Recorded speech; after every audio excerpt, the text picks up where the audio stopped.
Assalamualaikum warahmatullahi wabarakatuh. Perkenalkan, nama saya Kurniati Fauzia. Saya pendamping PKH Kecamatan Kroya. Untuk kesempatan kali ini saya membuat video YouTube tentang saldo nol.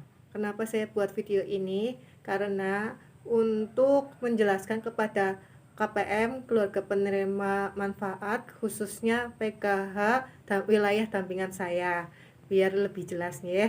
Mungkin kemarin waktu pertemuan kelompok saya KPM tersebut tidak hadir sehingga tidak mengetahui atau kurang paham sekali tentang penjelasan yang sudah saya jelaskan.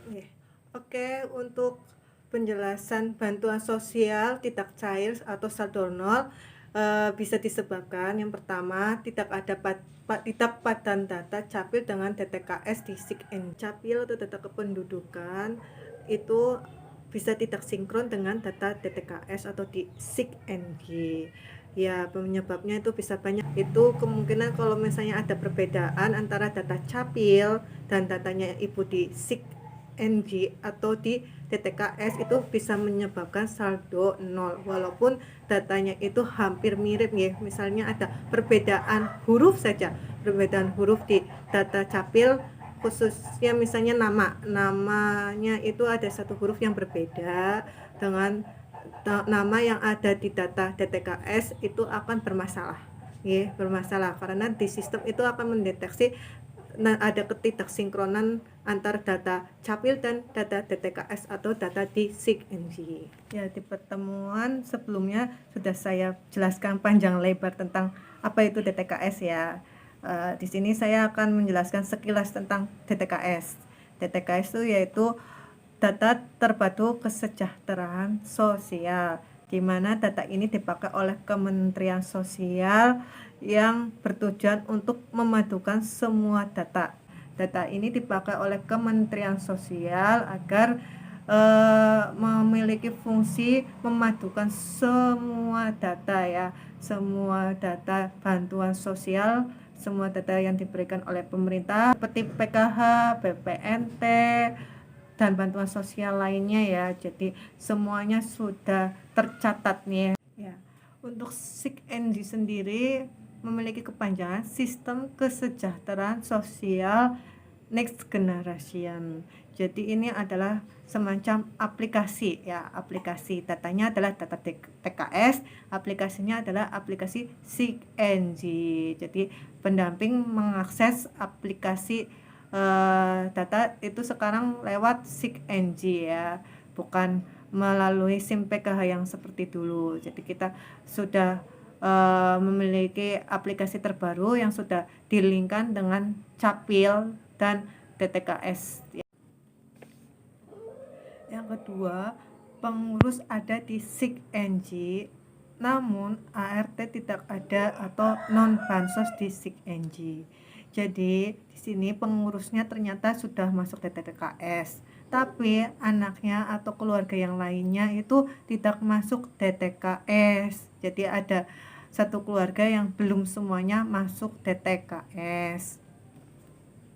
Ya, yang ketiga, ART atau anggota rumah tangga ada di SIG-NG, namun pengurus tidak ada di SIG-NG. Nah, ini kebalikan dari tadi yang kedua. Jadi kalau tadi itu anggotanya ya, anggota rumah tangga itu belum terdaftar di DTKS atau SIG-NG. Nah, ini pengurusnya ya, pengurus yang mengurus dari keluarga KPM ini tidak terdaftar di DTKS, maka dari itu menyebabkan tidak cair. Di sini ada ART ada di SIG-NG, namun pengurus tidak ada di SIG-NG.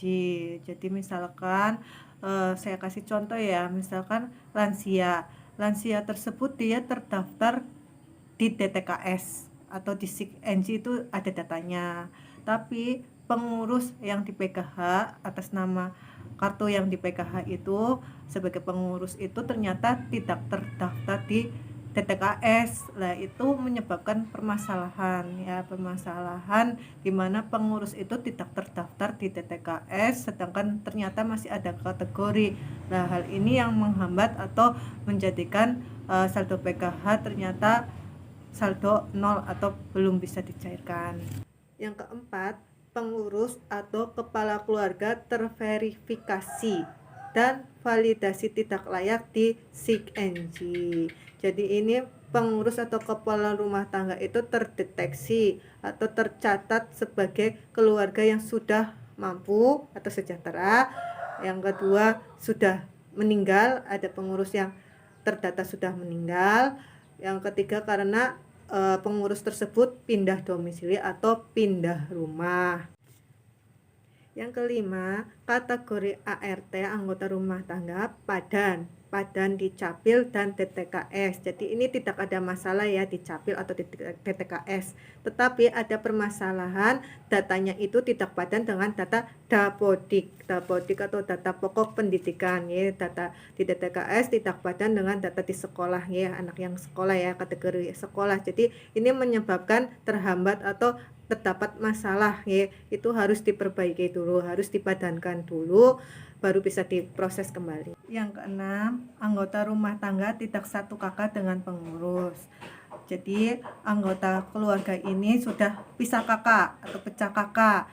Pecah kakak di sini bisa disebabkan karena pindah ke luar kota atau luar kabupaten, atau meninggal, atau karena sudah bercerai ya, cerai mati atau cerai hidup ya. Ini kalau sudah ada kakak terbaru atau pisah kakak antara ART dan pengurus, itu bisa menyebabkan saldonya saldo 0. Yang ketujuh, belum merekam EKTP. Ini belum merekam EKTP bagi pengurus atau kepala keluarga atau anggota rumah tangga yang sudah berusia 17 tahun. Jadi di sini pengurusnya itu atau anggota rumah tangga itu ternyata belum EKTP ya. KTP-nya bisa karena EKTP lama, siak yang dulu, atau dia itu sudah 17 tahun tapi dia belum merekam EKTP.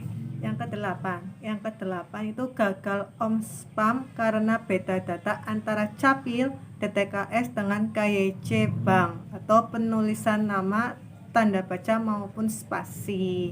Jadi di sini ada gagal bayar dari bank karena data yang dikirim dari Kementerian Sosial atau dari Capil, antara Capil dan DTKS dan bank itu tiga unsur ini ternyata mengalami perbedaan. Jadi ini menyebabkan gagal bayar ya. Bank tidak mau membayar sampai datanya ini sudah benar antara data di bank, data di Capil, dan data di TKS ya. Saya jelaskan lagi di sini mungkin banyak ya yang mengeluhkan di bagian ini. Misalnya ya di data PKH itu namanya misalkan namanya Siti Amalia ya, pakai Y, di DTKS pakai Y, sedangkan di KTP namanya Siti Amalia pakai A, nggak pakai Y.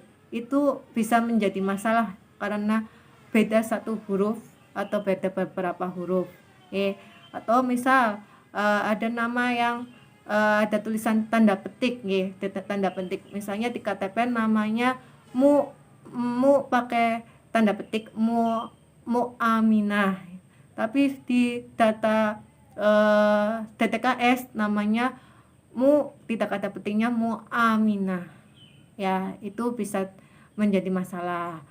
Bisa termasuk juga dengan nomor induk kependudukan jika ada perbedaan. Terus jika tanggal lahir itu pun bisa jadi permasalahan jika di KTP ternyata berbeda dengan tanggal lahir di DTKS. Sama juga seperti alamat juga bisa terjadi perbedaan ya. Misalnya alamat lamanya itu di DTKS masih dengan alamat lama, sedangkan di KTP atau KK itu sudah alamat baru, maka itu akan bisa terjadi perbedaan menyebabkan saldonya saldo 0. Yang kesembilan, ART sudah menikah atau tamat atau putus sekolah atau meninggal dunia. Kalau misalnya di sini ternyata anaknya sudah tidak sekolah atau putus sekolah, itu di sistem sudah secara otomatis sudah mendeteksi ya, karena sekarang sistemnya sudah ngeling dengan capil ya, sudah kelihatan umurnya itu sudah melampaui umur anak sekolah. Kalau misalnya meninggal dunia itu datanya sudah dicapil, sudah tercatat meninggal dunia. Yang ke-10, pengurus terbaca satu kakak dengan ART yang berstatus sebagai ASN, TNI, Polri, atau pensiunan ya. Jadi misalnya KPM tersebut memiliki anak yang sudah tercatat sebagai ASN atau TNI, anaknya misalnya guru atau anaknya ternyata polisi, itu akan secara otomatis ya, datanya itu sudah terdeteksi ya lewat NIK ya. Atau itu KPM tersebut ternyata pensiunan atau anggota keluarganya anaknya ada yang sudah pensiunan ya, itu juga akan terdeteksi ya, Yang ke-11, masuk ke dalam catatan verifikasi dan validasi SAGIS hasil geotagging. Jadi kemarin pendamping PKH sudah melaksanakan SAGIS ya, yang keliling ke rumah, foto satu persatu rumah-rumah KPM ya. Itu jika ternyata ada catatan saat verifikasi kelayakan ya, itu akan mempengaruhi terhadap saldo PKH.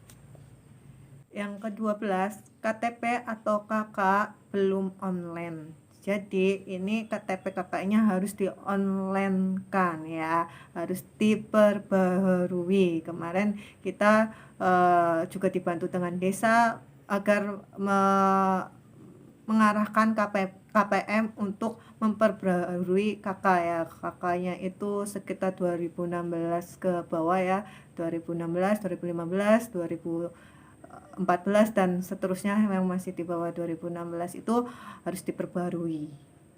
Yang ke-13, kesalahan sistem atau human error. Ya, namanya orang kan kadang ada kekeliruan atau kesalahan ya.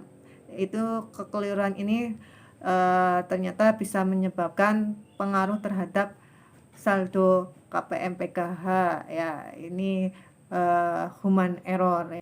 Ya, demikian video yang sudah saya buat ya. Saya tadi menjelaskan 13 penyebab saldo PKH tidak cair ya. Ya, semoga dari ke-13 yang sudah saya terangkan bisa dapat dipahami ya.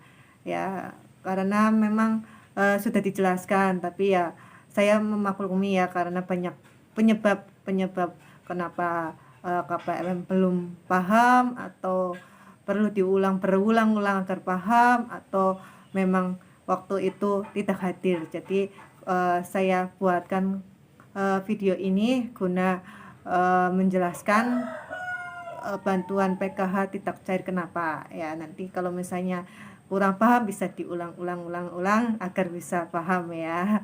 Jadi, kalau misalnya belum jelas bisa ditanyakan ke pendamping PKH masing-masing ya. Mungkin ini di luar sana banyak kepesertaan PKH di luar dampingan saya. Seperti itu, semoga video ini membawa manfaat. Terima kasih. Saya tutup. Wabillahi taufiq wal hidayah. Wassalamualaikum warahmatullahi wabarakatuh.